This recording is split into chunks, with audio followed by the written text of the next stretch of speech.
Hello, আসসালামু আলাইকুম ওয়া বারাকাতু। আমি শেখ হাসিনা বলতেছি, বঙ্গবন্ধুর একমাত্র ফেরওয়ানি কন্যা। আমি শেখ হাসিনা। কে আপনি? আমি আন্দালিব রহমান পার্থ বলতেছিলাম। আয়না ঘরের কিছু ফুটেজ দেখলাম। আপনি এতটাই খারাপ মানুষ? বাপ রে বাপ! জীবনে প্রথম এত বড় খারাপ মানুষ আর নির্লজ্জ মানুষ, একদম ভয়ানক মানুষ প্রথম দেখলাম। আমার সেটআপ দেখেই তোমাদের গা শিহরিত হয়ে গেছে? আমার সেটআপ দেখে তোমরা ভয় পাইতেছো? আরে বাস্তবে তাহলে দেখলে তোমরা তো তাহলে প্যান্ট নষ্ট করে দিতা, বাস্তবে কাহিনী দেখলে। আরে ক্ষমতা আর জোর, টাকা পয়সা কখনোই চিরস্থায়ী নয়। হয়তো কিছুদিন ছিল, এখন আর নাই। দেশের মানুষ লাথি দিছে না পিছন দিকে? লাথি দিয়ে ডাইরেক্ট দিল্লিতে পাঠাই দিছে না? তাতে কি হয়েছে? আমি আবার ক্ষমতায় যাব, আমি আবার দেশের মানুষকে শাসন করব, দেশের মানুষকে আমি উন্নয়নের পথে দেখিয়ে সেই উন্নয়নের টাকা মেরে দেব, আর সেই টাকা পাঠাবো আমার ছেলে মেয়ের কাছে। মোদির বিছানায় শুয়ে শুয়ে এখন এই স্বপ্ন দেখা হচ্ছে যে আবার ক্ষমতায় আসবেন। হাসালেন হাসালেন। আসেন না, ক্ষমতা নিয়ে যান। আপনার জন্য বাটি ভরে ক্ষমতা রাখা হইছে।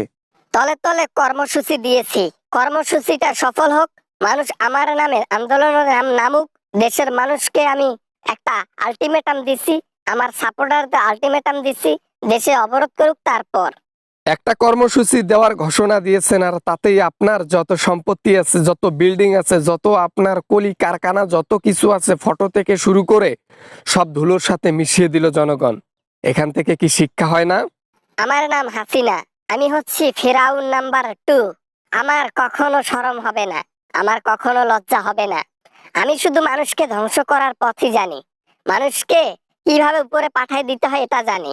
এতই যদি বুকের মধ্যে দম থাকে, এতই যদি বুকের মধ্যে পাটা থাকে, তাহলে শেষের দিন কেন দিল্লি পালালেন?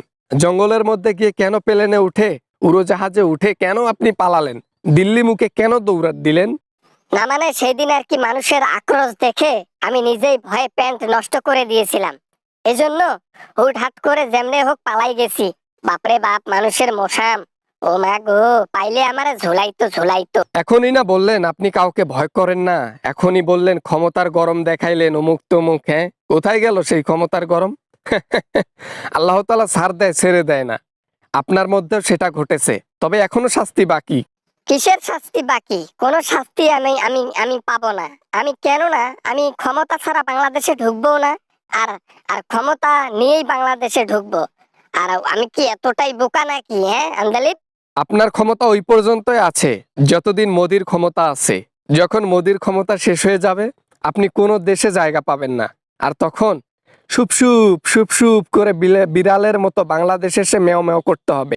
অপমান অপমানের জবাব কড়া করে দেব। দেখিও, আমি ক্ষমতা এবার পাইলে দেশের মানুষকে ঘুমাইতে দেব না, খাইতে দেব না, কিচ্ছু করতে দেব না, কিচ্ছু না। তাতে মনে হয় 16টা বছর মানুষ ঘুমাইতে পারছে, খাইতে পারছে। আরে খেয়াল রাখছো তুমি জনগণের? দেশের মানুষের টাকা পয়সা খালি লুটপাট করতে জানো। দেশের মানুষের প্রতি ভালোবাসা আছে তোমার? হ্যাঁ, দেশের মানুষ উন্নয়ন করতে গিয়ে দেশের মানুষের পেটে ভাত জোটে নাই। দেশের মানুষ 3 বেলা খাইতে পারে নাই। 3 বেলা খাইতে পারে নাই। 200 টাকা কামাই করে 500 টাকার খরচ করতে পারে নাই। দেশের মানুষ এতটাই কষ্টে ছিল, আর তুমি বলো বড় বড় কথা। এইবার ক্ষমতা পাইতে দাও, তারপর বাকিটুকু হারাম করে দেব।